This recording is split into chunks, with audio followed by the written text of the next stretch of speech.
First of all, good evening to all the viewers. My name is Nawaz Makda and welcome to my YouTube channel. I have specially created this YouTube channel for the commerce students. Because of lockdown you are not able to go outside. So let's utilize your time and learn something new.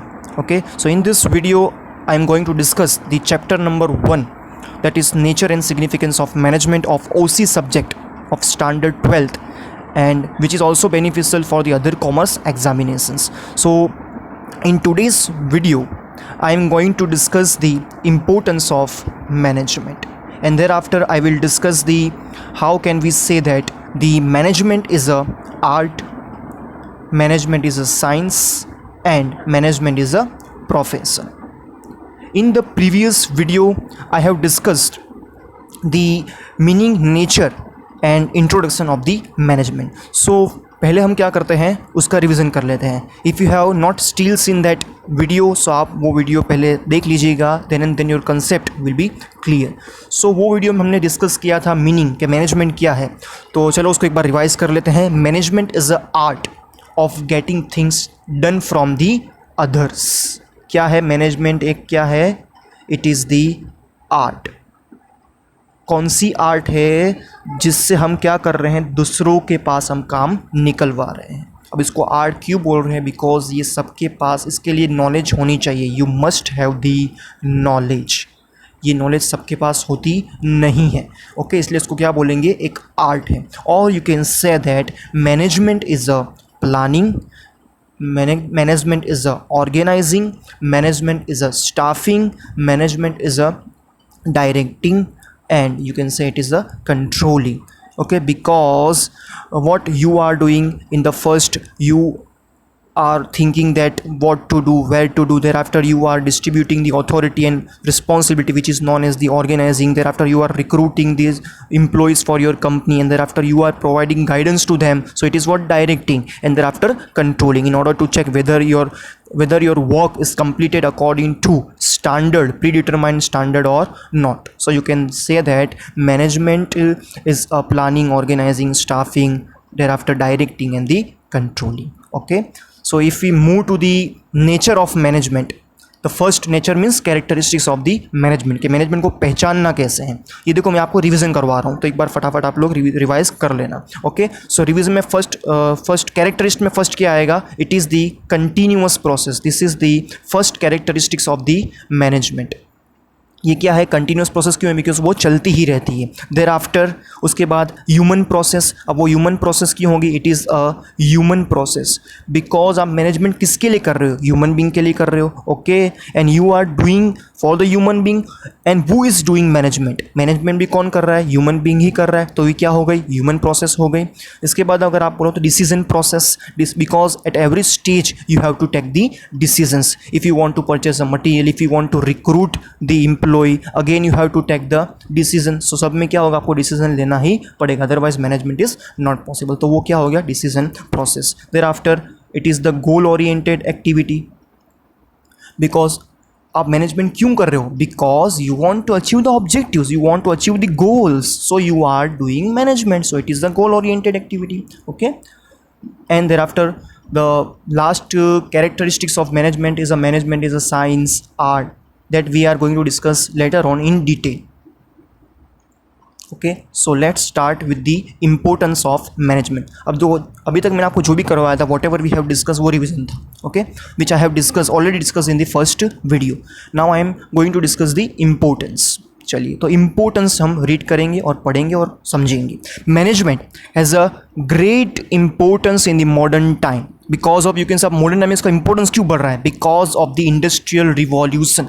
जैसे जैसे industry का development हो रहा है, company का development हो रहा है, उसकी वजह से क्या हो रहा है? इसका मैनेजमेंट का भी इंपॉर्टेंस बढ़ रहा है. अब देखो क्यों बढ़ रहा है, वो आगे देखेंगे. सक्सेस और failure of any business activity depends on it's management. अब देखो, सोचो कि आपके पास सब कुछ है. You have all the things, you have all the resources, you have the good employees in your company, you have enough capital in your business, you have physical resources.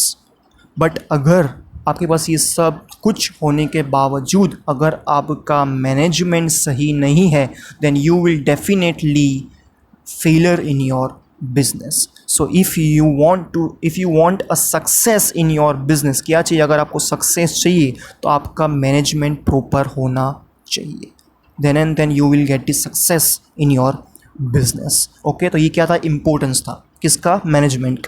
If management contains limitations despite of availability of modern and sufficient resources, its maximum utilization is not possible. The layout of machinery is there, but it has its drawbacks.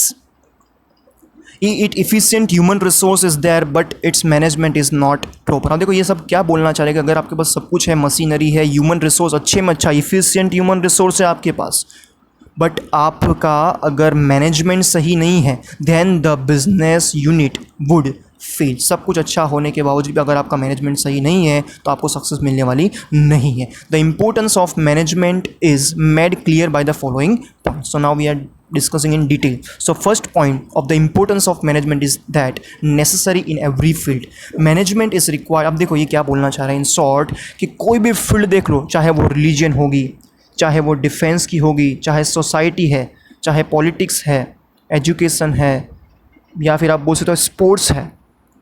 अब देखो match का exam, cricket का example है, उसमें भी आपको management करना पड़ेगा कि कौन बैटिंग करने जा रहा है, ओके, कौन बॉलिंग करने वाला है, बैट्समैन कौन होगा, बॉलिंग कौन करने वाला है, ये सब आपको मैनेजमेंट करना पड़ेगा. ओके, रन कितने कब करने, कौन सी कितनी टीम्स होगी, ओके, कितने रन्स बनाने, कितना टारगेट है, you have to set the target. तो ये भी क्या हो गया? मैनेजमेंट हो गया.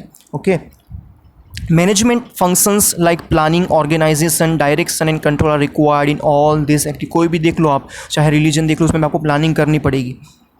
उसके बाद देख लो कि डिफेंस में देख लो आप, डिफेंस में कि आपको अटैक कब करना है, अटैक करना है तो कब करना है, किसके ऊपर करना है, who will do that attack.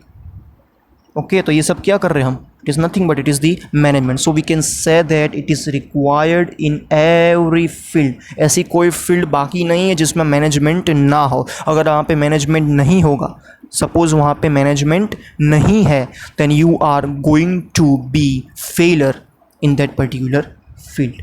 अब आपकी स्टडी का एग्जाम्पल ले लो. चलो आपकी स्टडी का एग्जाम्पल ले लो कि आपको suppose if your exam is near, then what will you do?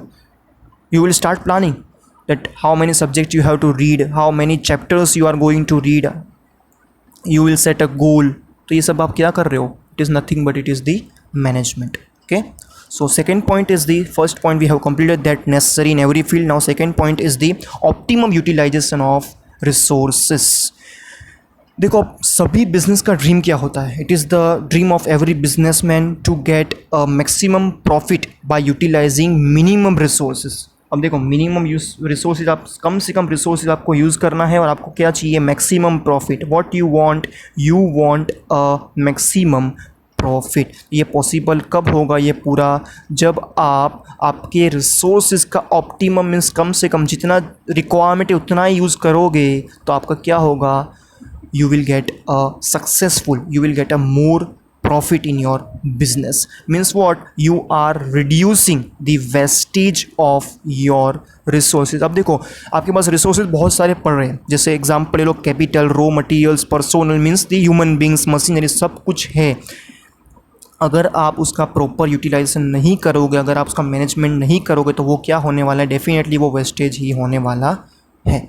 तो मैनेजमेंट क्या करेगा? उसकी जो वेस्टेज है उसको क्या करेगा? अवॉइड करेगा. It will reduce the wastage of resources, और you can say it will prevent. वो क्या करेगा? उसको रोक देगा. रिसोर्सेज जो वेस्ट हो रहे थे आपके, वो क्या होंगे? अब रुक जाएंगे, और आपको क्या होगा? Optimum utilisation of resources is possible, which result in to increase in profit of your business. I hope that you are understanding. So third is the accomplishment of objectives. अब देखो आपको अगर आपके ऑब्जेक्टिव्स को अचीव करना है, objective तो set कर लिए, पर अब आपको क्या करना होगा? उसको अचीव करना होता है. उसको अचीव करना है तो आपको क्या करना पड़ेगा? आपको मैनेजमेंट करना ही पड़ेगा. और वो कैसे होगा? Optimum utilization. देखो अगेन ये पॉइंट आ गया, ऑप्टिमम यूटिलाइजेशन ऑफ रिसोर्सेज. उससे क्या होगा? You can easily achieve your objectives. अब ये ऑप्टिमम यूटिलाइजेशन ऑफ रिसोर्सेज कब होंगे? जब आप मैनेजमेंट कर रहे हो तब। तो उससे क्या होगा? You can easily achieve your objectives. तो ये क्या है? इंपॉर्टेंस है। मैनेजमेंट का इंपॉर्टेंस कैसे हुआ कि अगर आपको ऑब्जेक्टिव्स अचीव करने हैं तो आपको ऑप्टिमम यूटिलाइजेशन ऑफ रिसोर्सेज करना पड़ेगा, और वो करे तो आपको इजीली ऑब्जेक्टिव्स अचीव हो जाएंगे। अब देखो आपका एग्जांपल लो, चलो दूसरी बात छोड़ो, आपका एग्जांपल लो, आपको एग्जाम में अच्छे मार्क्स चाहिए। If you want to score a good marks in your examination, okay, if you want a good percentage in your examination, आप क्या करते हो? आप मैनेजमेंट ही करते हो। then you will able to get the good percentage in your examination. Okay, thereafter, useful for the success of business. Fourth point is the useful for success of business. अब देखो कोई भी बिजनेस हो, अब देखो मैं आप डिटेल में रीड कर रहा हूँ ये point. In the success of a business unit, contribution of management is more as compared to other elements in the success of business unit. Success or failure of a business depends on the data we have discussed. If a small scale industry can convert itself into a large scale industry, अब देखो अगर छोटी कोई industry है वो बड़ी बनने जा रही है तो ये क्यों हुआ? It is because of the management. अब देखो आपका छोटा बिजनेस था, आपने मैनेजमेंट अच्छी तरह से किया, आपका प्रॉफिट इंक्रीज होगा, you will get a prestige in the market. So आपका क्या होगा? Your business, your you can say the size of your business, activity of your business will going to increase. Okay, efficient management helps to convert a loss making unit into a profit making unit. Suppose करो कि आपका business था जिसमें आपको loss जा रही थी, अब उसको प्रॉफिट मेकिंग कैसे करना है? वो प्रॉफिट मेकिंग कब होगा? जब आपका मैनेजमेंट प्रॉपर है। तो अगर आप मैनेजमेंट कर रहे हो तो डेफिनेटली आप जो लॉस इनकर कर रहे थे वो किस में कन्वर्ट हो जाएगी? It will convert it into a profit making unit. Okay, so now move to the fifth point, increase in job opportunities. If management is efficient, then the firm soon develop itself in the form of a company, whereas inefficient management, अब देखो यहाँ पे मैं बता दो आपको, if management is efficient, अगर आपका मैनेजमेंट efficient है, अच्छी तरह से मैनेजमेंट कर रहे हो, then what will happen? See, the firm soon develops itself in the form of company, whereas अगर आपका मैनेजमेंट इफिशिएंट होगा तो आप किस फॉर्म में जा सकते हो? भले आपका भी पार्टनरशिप फॉर्म में था या आप सोल प्रोप्राइटरशिप में काम कर रहे थे, तो इसको कंपनी फॉर्म में कैसे करोगे आप? If your management is there. Whereas inefficient management becomes responsible for closure of many companies, which leads to further increase in unemployment. There are many companies in the India का example हो, there are many companies in India who have to wind up their business because of inefficient management. अब देखो उसका connection job opportunity के साथ कैसे हुआ? How it is related with the job opportunities. If your management is inefficient, अगर आपका management inefficient है तो या what you have to do, you have to wind up your business which will reduce the employment, which result into decrease in the employment. And if your management is efficient, what you are doing, you are increasing the job opportunities. Okay, so it will be clear to you. Thereafter, increase in profit. Generally business units work with the motive of profit. The objective of every company is what? To get more and more profit. So how it is possible? It is possible because of the management. Competent and proficient managers with their insight and proficiency make the maximum and most economical utilization of available resources and earn maximum profit. कि भाई ये maximum profit होगा कैसे? How will you get the maximum profit? If you are reducing the wastage of your resources, then result into increase in profit, because it will reduce your cost of goods sold. जो आपकी COGS है वो क्या हो जाएगी? कम हो जाएगी, and you will get the more profit because you are reducing the wastage of profit. Okay, therefore it is rightly said that profit is the barometer for the efficiency and success of business. अब देखो barometer कैसे हुआ? How? Because you can measure. अब देखो barometer क्यों बोल रहे? Because you can measure the efficiency. Now how? See that how? See, if your profit is high, it means what? Your efficiency is high. अगर आप अच्छी तरह से काम कर रहे हो, आपकी कैपेसिटी अच्छी है, इसका मतलब क्या है कि आपको प्रॉफिट ज़्यादा हो रहा है, तो ही प्रॉफिट ज़्यादा होगा। इसका मतलब क्या है, प्रॉफिट ज़्यादा हो रहा है, इसका मतलब कि आप अच्छी तरह से काम कर रहे हो। Okay, so we can say that the profit is the barometer of for the efficiency and success of business.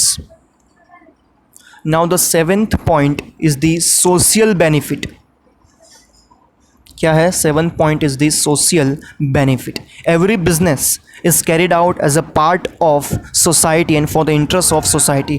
By using resources of this society, management works in the favor of the society. Success of any business, in short, what they want to tell you, that if you are providing the goods and services at low cost, it means what, you are providing welfare to the society. आप society का भला ही कर रहे हो.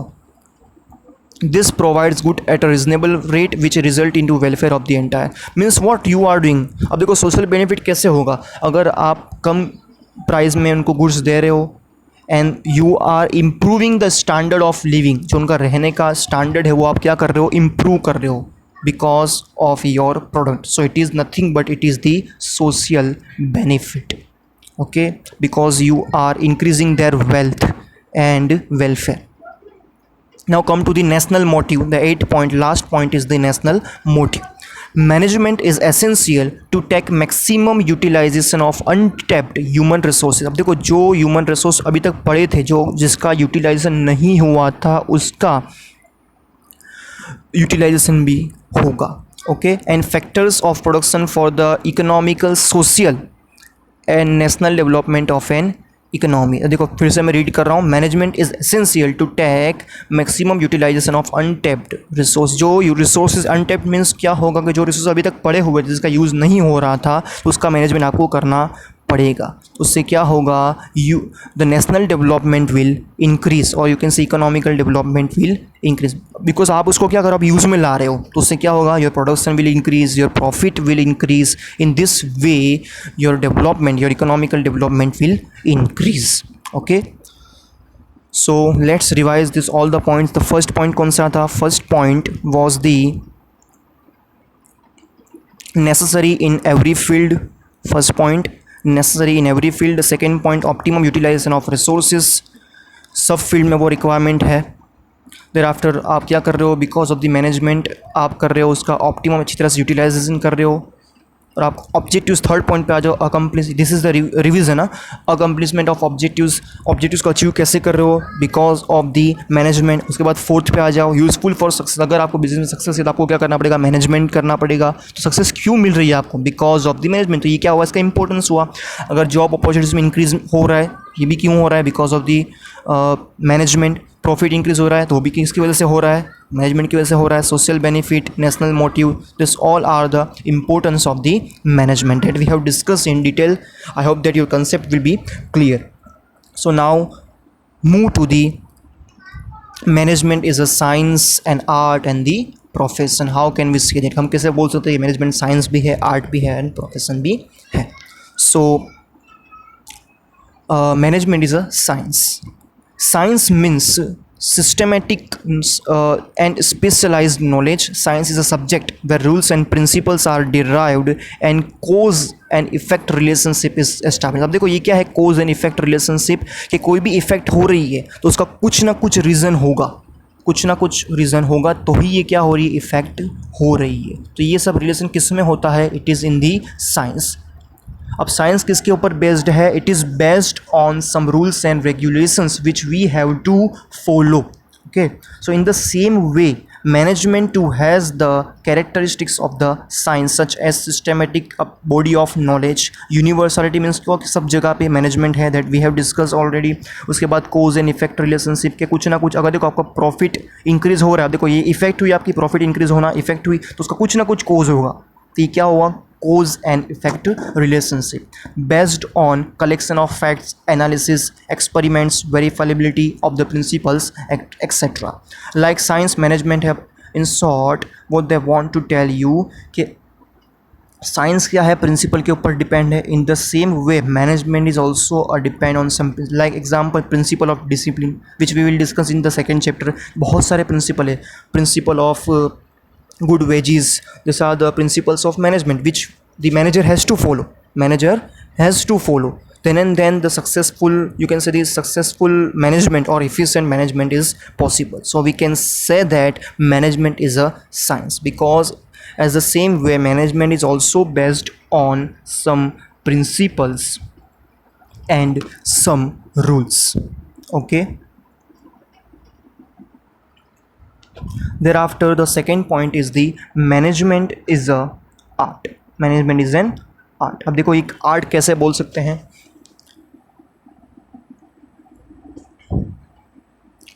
Art means employment of skills and expertise of an individual, but to implement a skill one should have also theoretical knowledge. अब art means क्या हो जाएगा कि आपके पास स्किल है, एक्सपर्टाइज है कोई पर्टिकुलर फील्ड में, उसको क्या बोलेंगे, आर्ट बोलेंगे. Okay. But to implement a skill, वो स्किल को अगर आपको इम्प्लीमेंट करना है, if you want to implement that skill, that you should have the theoretical knowledge that how to apply this skill. It is called the art. Okay. During practical application of management rules and principles, personal skills, insight and cleverness play an important role. I have told you that कि अगर आपको management करना है, it means what you have to implement. You have to implement the principles, कि आपको actual practice में उसको रखना पड़ेगा. You have to face many problems during the management. You have to understand to your employees, you have to understand the working environment. So उसके लिए आपको क्या होनी चाहिए, उसके लिए आपके पास होनी चाहिए skill and insight and cleverness, जो सबके पास नहीं होती. All the person have not this skill. Only theoretical knowledge is not sufficient for the implementation of knowledge. Technical art is also necessary. Okay. अगर आपके पास थियोरेटिकल नॉलेज है वो कुछ काम की नहीं है. अगर आपको इम्प्लीमेंट करना है आपकी नॉलेज को, तो उसके पास आपके पास टेक्निकल आर्ट होनी चाहिए. भाई इसको मैं कैसे इम्प्लीमेंट करूँगा, you must have the practical knowledge, you can से. तो उसको क्या होगी का सबके पास होती नहीं है. So the manager needs to make necessary changes as per his personal skill and proficiency. According to doctor George Terry, art teaches one to do, कि कैसे करना है वो काम. Okay. Teaches one to do, तो ये क्या हो गया, आर्ट. वो आपको जो कौन सिखा रहा है, it you learn because of the art. So we can say that management is a art, because it is not possible for all the person to do management. It requires a skill, it requires the you can say the knowledge. So it is called the art. Thereafter, management is neither science nor an art, but it is a sweet combination of both. अब आप ऐसा नहीं बोल सकते management खाली science ही है, management is only a science, management is only a art. ये दोनों है. ये क्या है, स्वीट कॉम्बिनेशन दोनों है. Therefore, it can be said that management is neither a pure science like physics science nor a pure art like sculpture. Okay. ये particular आप बोलो कि फिजिकल साइंस ही है, तो वो ऐसा नहीं है. वो दोनों का क्या है, कॉम्बिनेशन है. Okay. It is the mixing of science and art. Thereafter, management is a profession.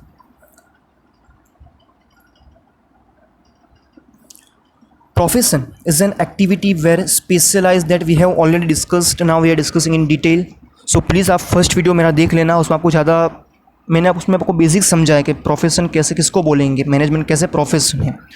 Profession is an activity where specialise knowledge in specific field is acquired. आपके पास क्या होनी चाहिए, स्पेशल नॉलेज है स्पेशल फील्ड में. जैसे example ले लो, and it is used for the welfare of the society. अब देखो इसमें एग्जांपल लिया हुआ है, in return fees is charge. If you are a doctor, it means what, you have a knowledge in a specific field. और आप क्या करो, you are providing services, you are providing services to this society. किसको, society को. And you are taking fees for that. What you are taking fees. Okay. तो ये क्या हो गया आपका profession, because you have this specialize knowledge in a particular field. Doctors, lawyers, chartered accountants, these are the profession. Engineers, etc. are professionals.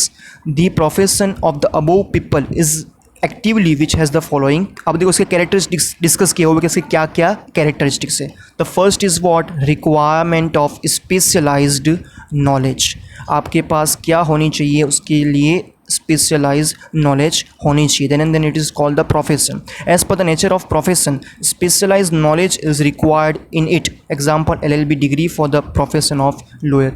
If you want to become a lawyer, you must have the degree of LLB. Why degree?